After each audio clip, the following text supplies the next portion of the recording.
got to get in that mic, dog. I'm going to get in this mic. Oh, there we go. Hey, here we go. Ladies and gentlemen, welcome to Let's Get Into It, Season 4. Season 4. Guys, welcome. Hey, I just want to do a cheers and congratulate you guys on Season 4. I want you to know that Russ Emanuel's back. Yes. We've got Extreme Music back Nice. as our key sponsor. Yeah. And that's exciting because I continue to use extrememusic.com on all of our movies, your movies. David uses it. Yep. And later on in the show, I want to talk a little bit about how I used it, which was a little bit different on Stepping Into the Holiday, because I needed to replace some music in the movie, but for some reason, I went on Extreme Music and I could not find the right song. Right. So I gave the website to Spencer Liff, who was our choreographer, and I said, would you please try to look for a song in Extreme Music that fits this scene? And he went in there, and in 30 minutes, he found it, sent it to me, and I used it, and it was perfect. But it's funny because everybody, like, it's kind of like when you go on Google, right, and you go search for something, Yeah. and you search it with certain keywords. Not everyone uses the same keyword. So when you go to Extreme Music and you're looking for a song, and I may punch in like dance song, or I may punch in kids dance song, or exciting dance, or whatever it is, whatever he punched in gave him a different set of songs. Right. And based on his search, he found some music that worked perfectly for us, which we're going to use in the movie. But the name of this show is, or the intent of this show is Back to One. Yeah. Because we haven't been on the air in a while. Yeah. We haven't been back. And a lot of people that listen, I have heard, are inspired by what we talk about. They hear a lot of things that helps them move forward. In fact, the editor that we work with, Rich Alarcon, always now negotiates against me with the stuff I say on this show. I ended up giving him a big part of my back end on a movie because he heard the show and negotiated the way I told him on the show. There you go. See, changing him. lives. Good for him. Changing lives. So he's a talented guy. He deserves every bit of it. He really does. But he, I think when all you have is the potential of gaining on a movie or a project in the future, give away as much as you can because it doesn't really matter, right? If it's a success, then you share in the success. Right. What's going to happen? You get 100%, everyone else gets nothing, and they all helped you for free?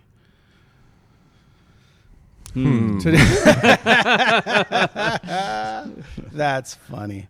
But no, I definitely want to go back to one on this show because I'm sure that a lot of people during the pandemic decided, hey, so that script I was going to write or that money I was going to raise or that thing I was going to shoot or whatever sort of probably fell to the wayside or at least got interrupted, right? Yeah. Let's talk about this. Like your movie, which it was obviously we documented it. If you go back and listen to the show, you can hear how Tootie went from zero to a release. But since we did the show, you actually have gotten your movie on every platform. Yeah, except for Netflix, but that's a different thing. But yeah, it's on Amazon, it's on Apple, iTunes, Google Play, Xbox, Vudu, and then it's going to go, I think in like a couple months, it's going to go to like Tubi and like these other platforms too. Yeah, so that's Made in Mexico, starring Lilo Brancato, starring yourself. And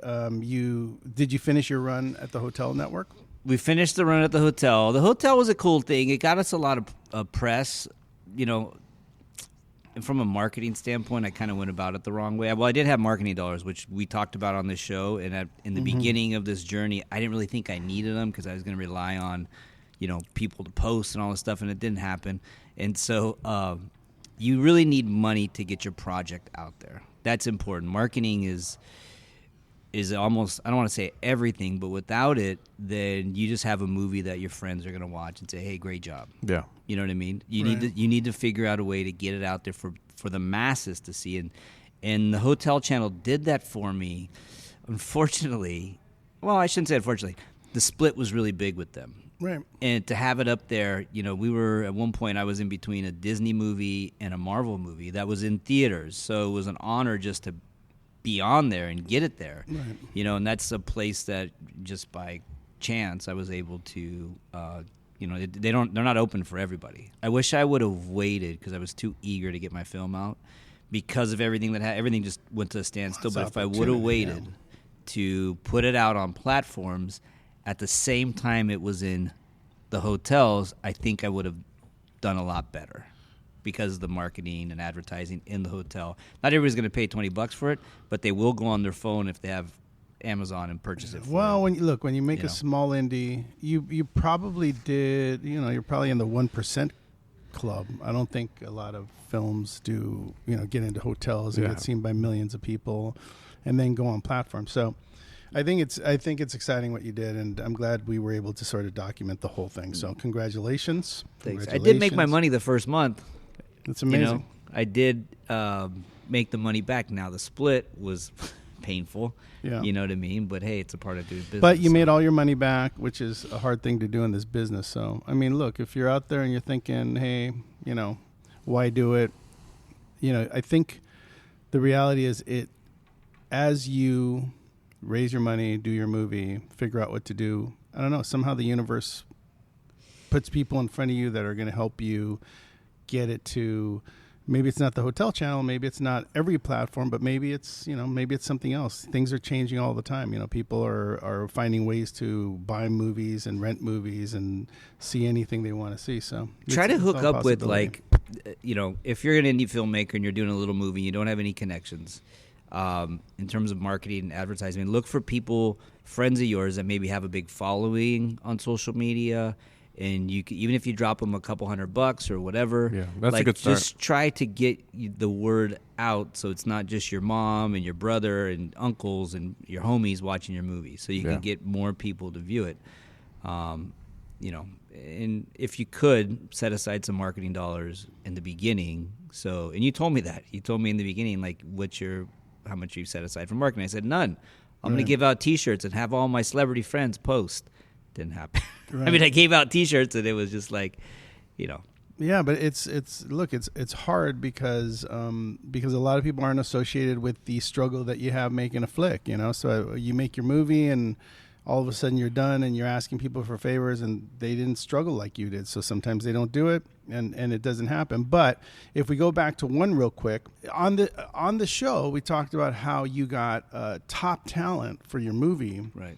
With a great script, not a whole lot of money, right? But it didn't matter. Like Right. You asked Lilo Brancato, he said yes. He was on The Sopranos, he was on Bronx Tale. I mean, he was a super big actor compared to the level of your movie. So you are able to do that. You just have to get out there and keep asking for the money, for help, for You know what I'm coming across right now, Robert, so maybe you can help me with this. So investors, they want to see the numbers, and they want to see how well the film did, in terms of financial gain.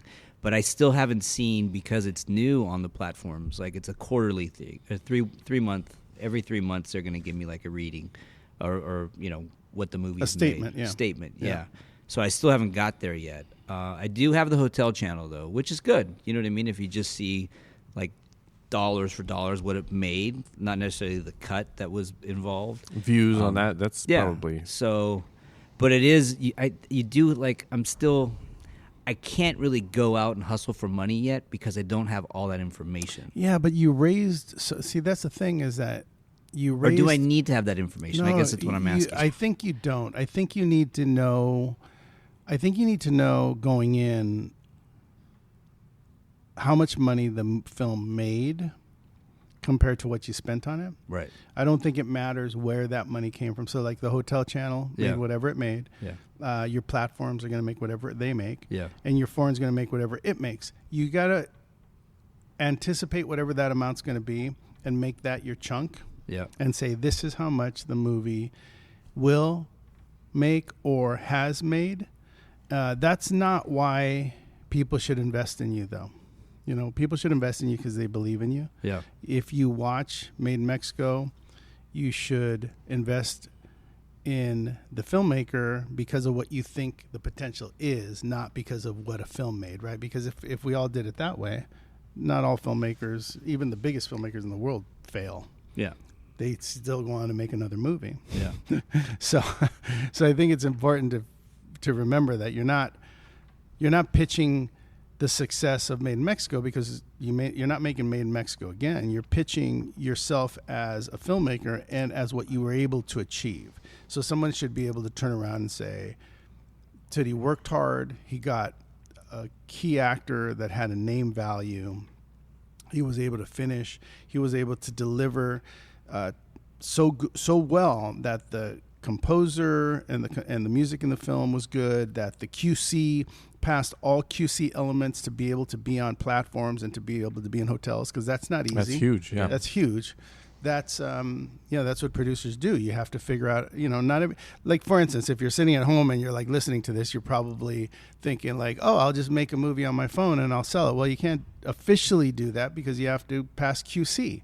If you go to Netflix, if you go to Amazon, if you go to Hotel Channel, whatever, there's a QC, right? Because they broadcast films that look great. So your film has to look great. It has to pass QC. So you did that. Yeah. So that's something that is valuable. Yeah. So what you're selling is Tootie the filmmaker that finished a project, that sold the project, that made the money back on the project, and that made it possible for it to go on all these platforms. Damn, I'll invest in me after that. Hey, you did it, man. You did do it. Like, when you think about Steven Spielberg today, of course you're like, oh, Academy Award winner, biggest films of all time and all that. And I sometimes think to myself, like, when he was 16, 17, was he still Steven Spielberg? Like, if you had invested in him when he was 16, 17, is he the same guy? Yeah. Yeah. So you're the guy right now. So when you speak to investors or you speak to whoever's going to do your next movie, or even a network executive, you are not trying to be a filmmaker. You are a filmmaker. It's kind of like Steven Spielberg saying, I am Steven Spielberg when he was 16, 17. He is. And he still is, right? Yeah. So there's no change in time there. Like, he has always been great, right? It's all in his head. So all you did was prove that you can do it, and I think everyone else can do the same. I was talking to Dave earlier before we started. When I started in the business, I came to Universal to audition to be a tour guide. And I was. Oh, you had to audition? Oh, yeah. Oh. There was 100 people. There was 100 people. I'll never forget it. It was 100 people. I was just sitting waiting my turn, and they called my name, and I walked up to the front of the room, and they were like, hey, who's your favorite actor? And I was like, John Travolta. and I did this whole piece about why John Travolta was my favorite actor, and I impersonated him.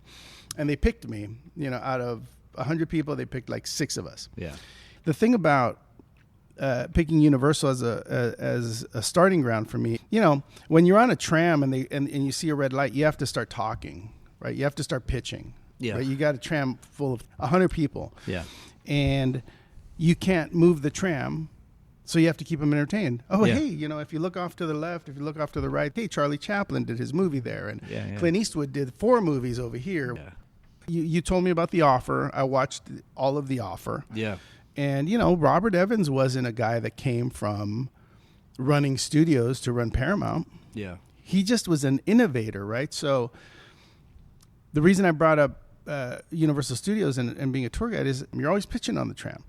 It created my ability to pitch. Now, since we're all going back to one, right? Let's talk about the pitch, right? The only way you're going to raise money is by pitching, right? Yeah. That goes for if you're doing shoes, if you're doing clothes, if you're doing anything you're doing, you got to pitch. People have to hear you, people have to agree with you, and then they have to give you money or they have to do whatever, right? So your pitch is really important. I practice on you guys all the time, and you don't even know it. Yeah. I'm always pitching my stuff. Like, I'll always start a conversation with my wife, and I'll be like, hey, so have you heard? And then I'll be pitching my idea in a general conversation with her, and she'll turn to me and go like, wait, are you pitching me? And I'll be like, yeah. He's like, okay. Yeah. So I'll be like, what do you think? Yeah, but it sounded like a normal conversation, so it sounded great. So work on your pitch all the time with your wife, with your son, with your friends, and just make it a general conversation so that when you actually do get to pitching, you're really good at what you're saying about your project, right? Mm-hmm. So you have to be able to tell your story to the point where someone says, wow, I really like that, and I want to be involved with you on this, and let's go do it. and whether that's money or an actor.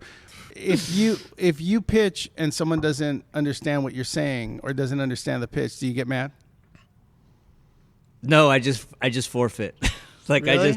I could tell by like the face and the nod of the head. Like if they're into it, then I keep going. But if I lose them, then I Yeah. just kind of go, yeah. So I'll tell you something. it's hot outside today. Oh, they're like, I'll yeah. tell you something. If you have a project, doesn't matter what it is, I'm like telling you, if it's food, if it's jeans, if it's shoes, if it's whatever you're selling, it's almost like you should take mental note of what's working. It's Yeah. kind of like being a comedian, right? Like a comedian tells a joke, and if it doesn't work, they have to practice it in front of an audience. Yeah, Right? And if they fail, a lot of them don't take it personal, right? yeah, They just sort of go forward and figure out how that joke's going to work because they believe in that joke. They know it's funny because they heard it somewhere. yeah.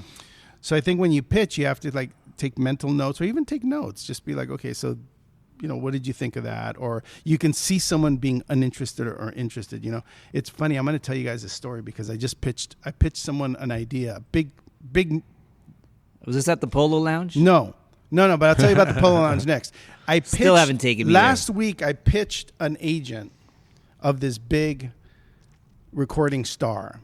I don't know her. William Hung. No, I don't know the star, but Gangnam I Style. pitched the agent. Yeah. And I could tell in the Zoom that the agent had gotten on to pass, Yeah, right? They had gotten on the Zoom and on the meeting to pass on me.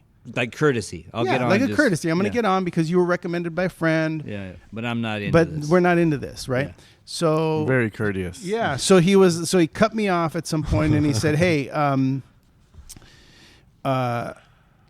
so yeah, we're doing this biopic and this, we don't want to infringe on the rights." So that was where it was going, and Right. I could see it. I continued to pitch, and as I continued to pitch, the person changed their mind Huh? and said, "Okay, you know what? This could work. Yeah. The way you're saying it, this could work. Send me an email with the idea and let me go figure this out and get the thumbs up." Yeah. Nice. So I sent the email with the idea, and they further wrote back and said, "I think this could really work." So that was my focus on that pitch. So if you're pitching something, don't get discouraged by someone being like visibly not interested in When what they you're tune out, saying. yeah, you can see them tune out. Yeah, you see people tune out. You're pitching someone and you see them like look to the right or look to the left. All of a sudden they're not interested. Yeah. But you capture someone by not giving up and by not changing your demeanor about how whatever they're doing or seeing, right? So you continue your pitch, whatever it is. Now, if it doesn't work at all, then it doesn't work. Then that's not worth continuing, right? You'll know that in the end. And I think the more you pitch, the better you get, obviously. Because like when I pitched Made in Mexico, I had it down like so fast and so concise, and I could tell most people were interested, like really interested, and that was in the beginning. Like Yeah. it wasn't even after me pitching and pitching and pitching. It was early on. Well, you knew what was good about your story. Yeah, and Yeah, I you knew knew what it was people, capturing I knew people, what would yeah. hook people. And Obviously, people gave you money. Like at some point, you got to know your pitch is so good that it gives you money. I mean, at some point in the future, we should get on a conversation about don't shortchange yourself. Yeah. Go for more money than you think you need, Yeah. and have someone else lower the amount. Yeah, Oh, can always, you do? Yeah, you know what I mean? always. Give me $100,000. Oh, 100. Yeah. Jesus, I was thinking like 10. Okay, give me the 10.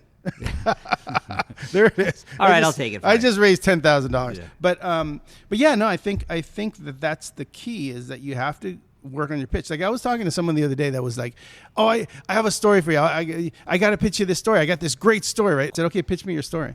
He's like, "Wait, right now? Right here? I'm not ready. Like I need to like prepare." That's the other thing is that you got to have your pitch down, whatever that's going to be, Yeah. and you have to know how it affects people. So if you have an idea that you want to raise money for, or pitch a studio, or pitch a executive, whoever you want to pitch, an actor, just have your elevator pitch, which is about 30 seconds to a minute, that will interest that person to the point where you have them. Yeah. And if you lose them in the middle of the pitch, just keep going if you know that there's some compelling shit coming in your conversation. Yeah. That's back to one. Yeah. I'd say keep it under 5 lines too. Like if you're a writer and you're going to write your pitch, keep it under 5 sentences. Yeah, totally. You know what I mean? Watching The Offer, which by the way you recommended I watch, I haven't even finished it. it was amazing to watch. Like that guy Al Ruddy Incredible. was not a filmmaker. No, he worked at a defense Software company or Software something company, like that. Yeah. yeah. So he was a software guy, ended up creating Hogan's Heroes. He had Yeah. a good instinct. Oh, he did? Yeah. Yeah. But in the offer, without giving away, he's pitching and people are listening. Like he was at the Chateau Marmont, and it's pretty accurate, I think. I mean, I've heard people say it's not as accurate, but in the offer, he was pitching, and obviously he knew how to pitch, or he wouldn't have sold Hogan's Heroes.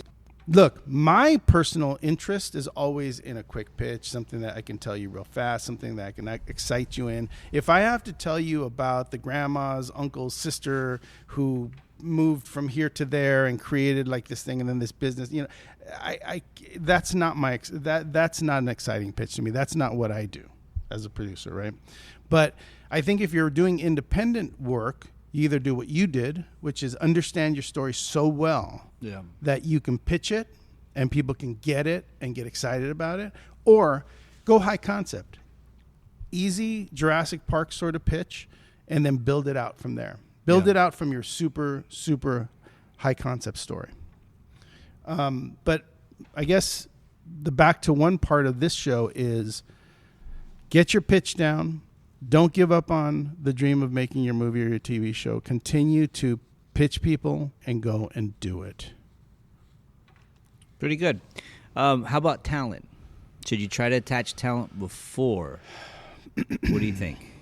If you have them accessible, yeah. Yeah. Yeah, I mean, you like you didn't. You went the other way. You raised the money first. You got your executive producers first.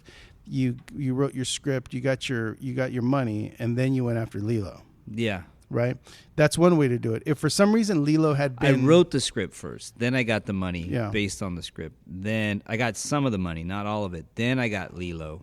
Then I got more of the money. Yeah. And then other things fell into play. Yeah, I mean, look, the other thing that we have to discuss is you have to take chances. Like, Yeah. it's a very, very complicated business. You have to take chances. You have to decide how you're going to do it. Okay, you have to do the script first. You have to start raising some of the money. Well, by the way, we've talked about this. What happens when you raise some of the money? You throw your hat over the fence. Yeah. You're going to start this film no matter what. You got 10 grand. You need 20. I'm going to do it no matter what. That's what happened. Right. That's what happens. Yeah. But you know what? Life never lets you down if you take risks. Yeah. Life never lets you down. If That's you true. don't take a risk, how many filmmakers have you met that say, oh, you know what? Once I raise all the money, I'm going to start. Well, that doesn't always happen. No. Sometimes raising some of the money excites other money. Yeah. Sometimes you getting started excites other money. Yeah. Sometimes Getting talent. Getting talent excites other money. But if you just sit there and are waiting for all of it to be collected first, there's no moving train there. There's no reason to jump on. By the way, investors love a moving train. Yeah. They feel like they're going to miss the boat. They feel like they're not going to get on this one. You're going to make Yep. it, and you offered it to me, and I'm not going to be part of it, and you're going to go make it, and I don't want that to happen, so I'm in. Yeah. So there's a ticking time clock on good investors. Good investors are people that are going to give you money because they don't want to miss out on the opportunity that is the opportunity you're offering. Yeah. I think that happened a lot to you, right? You were telling people about how you were moving, and they were like, "Oh, I'm in. I'll do it with Yeah. you." Yeah. Yeah. I mean, the money wasn't that, it wasn't a lot of money. So it was like, hey, how much? Okay, I'm jumping on. And then it got to the point where I don't want to say I didn't need it, but I didn't want to keep, like, I knew what I had and I knew what was going to happen with it. I knew, I started seeing the dailies and I knew what it was going to turn into. Yeah. So I didn't need more people to give me more money at that point. Does that make sense? Yeah. Like, I knew I already had it. Like, I Right. knew it was just a matter of time before it all came together. Yeah. But now going forward with trying to raise money for a second project, I could revisit those people and say, hey, I'm starting this new project. And they're going to tell me, hey, you making it for 20 grand again? And I'm going to say, no, I can't. Right. We're Well, doing look, 50 mil. But no, not 50 mil. Because there's also that. Like, my buddy who's been helping me, he read one of my scripts. He really liked it. And he knows people, money people and stuff. And he got a producer on board. And we attached talent right away, a good talent. And they started taking it out to pitch, and they were asking for like $4 or $5 million. And I was like, I don't know, you guys. I know the talent we got is worth it, because we got Joe Mantegna to play the lead as the mob guy, and he's worth it. But I don't think $4.5 million, $5 million is going to be tough. And it was tough. Like, we got it to some investors, and they passed. They liked it, but it was just it's a lot of money. You know what I mean? And I'm really like, I'm a first-time director. I'm not a first-time director, but, I've made a movie. It's successful. It's rated really well. I think I need to go like 1.5. And I told my buddy that. I said, let's go for 1.5. We could still get Mantegna. We could still pay him his fee. And we're just not going to make as much money, but $5 million is a lot of money to raise for an independent film. But let people, you got to try. I think. So what do you do in that situation, Robert? Do I keep going for that number, or do I tell? Because I told him drop it down to like 1.5, 2. Because if I go 2, I'm going to get 1.5. I think you have to go with your gut. Like if your actor is an older actor and isn't really going to create a sale for you, right? There are actors that are going to create sales for you. There are actors that won't create sales for you. So ironically, he was they took it to one of the platforms, and the platform was like, "Oh, you got him," and we thought we had we thought that was it. That's where that 4.5 came from, because of his, success in TV and stuff. He's a globally recognized face. I would stick with the number. If your producers are saying 4.5, 5, then they could still go to people, and people can still say, look, if you can do it for 2 or 3, then we're in. But if it's 5, we're out. Right. I think people can decide that. You don't have to decide that right off the bat. I mean, you look. I want to preface this by saying I think you should do what you have to do to be creative if it's what you want to do.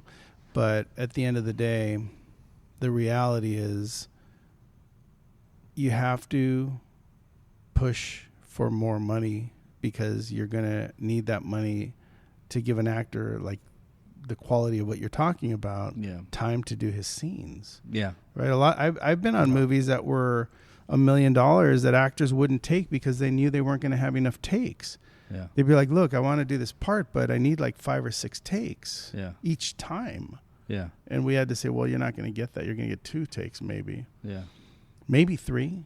Yeah, that's not going to work, because I need to know I can work with this character and mess around with the days. And we're like, we can't do that. So we lost actors because of that. So maybe you stick with the amount, but say we're flexible with the budget. Yeah. We're flexible with it. If you love it, if someone loves it, then I'm open to talking about lowering the budget. Yeah. But right now we're just trying to get better actors to surround Mantegna. Yeah. And we're trying to allow for more time per day for these scenes to play out. Right.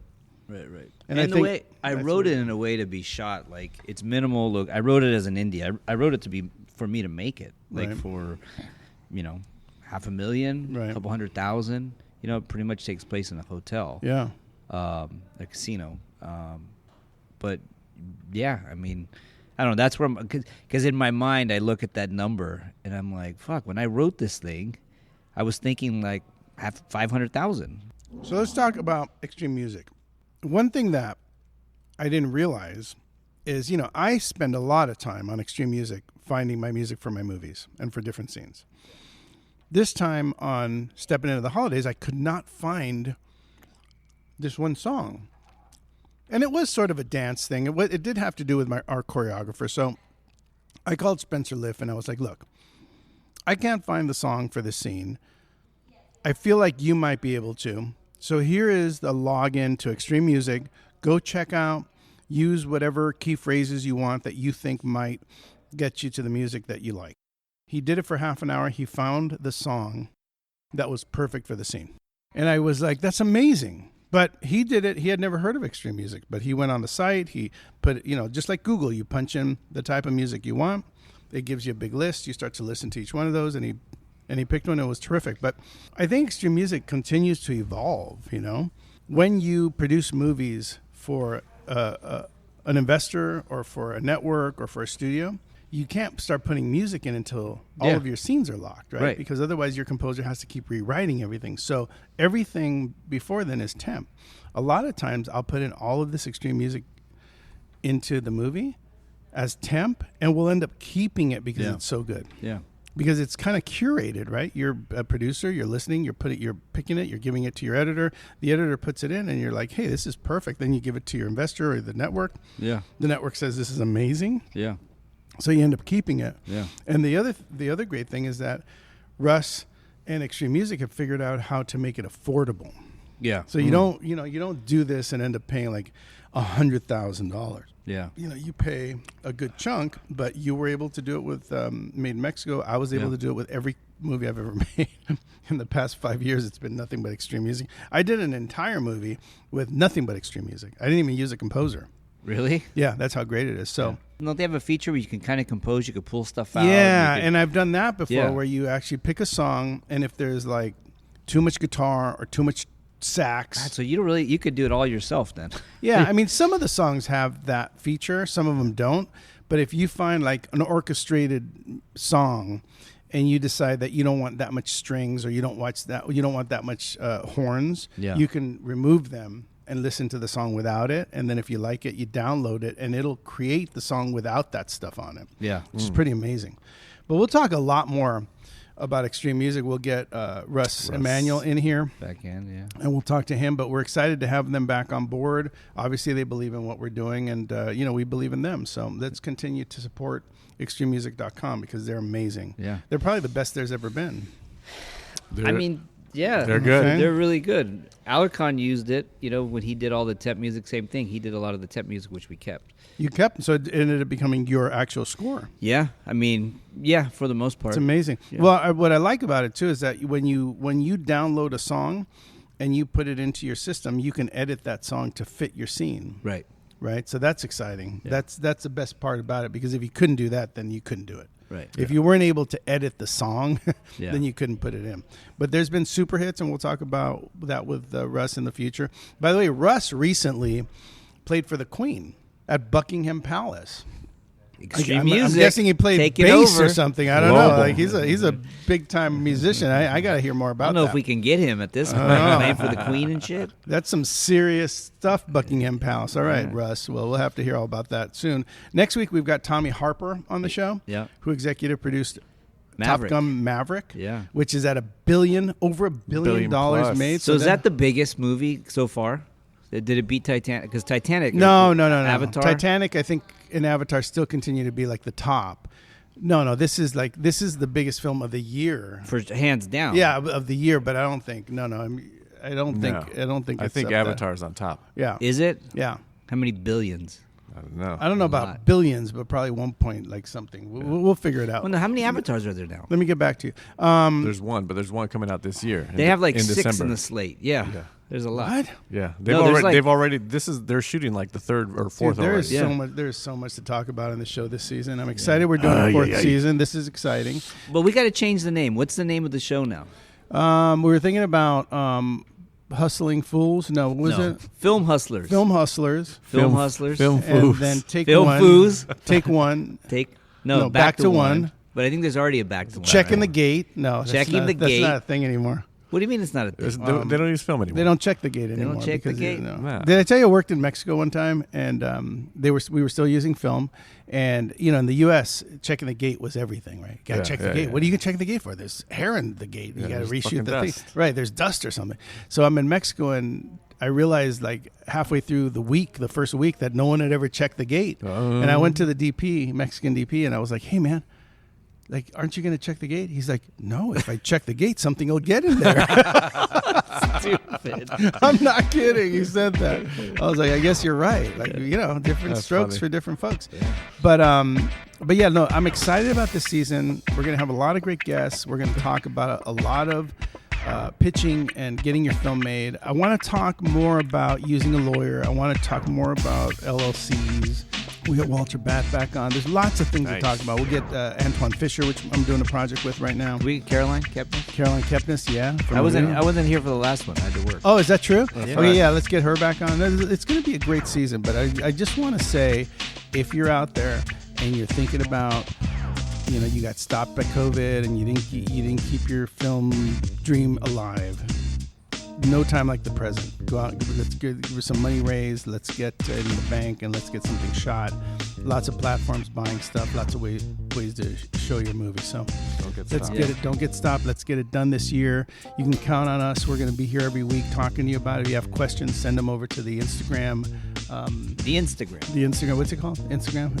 Facebook? No, it's called the Facegram. Facebook. No, but definitely send them over. We'll answer them. But I think the key is this year, let's get it done. Hopefully you're not negotiating with me because Richard used it against me and ended up getting a lot more than he should have. You know what? I think we should make a movie this season. Oh. Robert, you raise it. I'll help write it. Dave, you act in it. I'll do it. What do you think? You guys in? Should we go back to one and start doing it? Robert, you want to raise money for an independent movie? Oh, dude, I'm happy to raise money for. Oh, nice. Come on, you're trapped in the studio system. Ladies and gentlemen, thank you for listening to Let's Get Into It. We're going to talk more about this next time. And on the next show, we're going to be meeting up with Tommy Harper, the executive producer of Top Gun Maverick, which has hit over $1 billion. So thank you, guys. I'm excited to do this season with you and looking forward to a great year. That's what's up. All right.